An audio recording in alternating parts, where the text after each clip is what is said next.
In today's video, I'm going to teach you how to add a new project in Framer.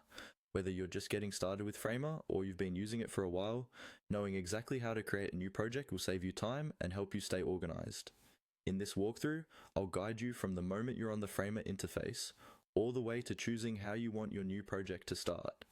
First, make sure you're logged into your Framer account in your browser. Once you're signed in, you'll be taken to the main dashboard. This dashboard is essentially your home base in Framer.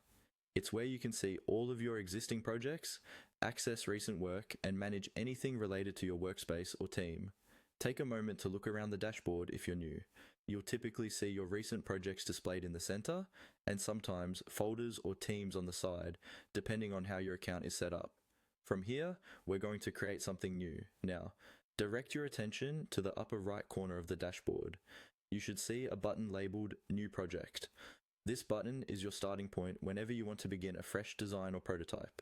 Go ahead and click on that New Project button. As soon as you click it, Framer will open a panel or page where you can choose how you want to start this new project. Here, you'll usually be presented with two main options. You can either use a template, or you can start with a completely blank project.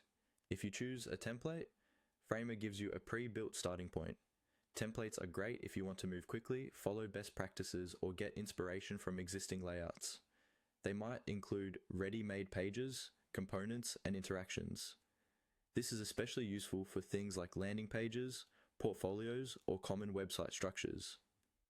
On the other hand, if you prefer full creative control, select the blank option.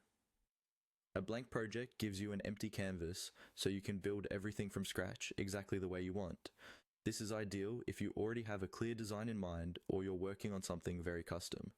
Once you've decided whether to use a template or go blank and you've made your selection, Framer will open your new project in the editor.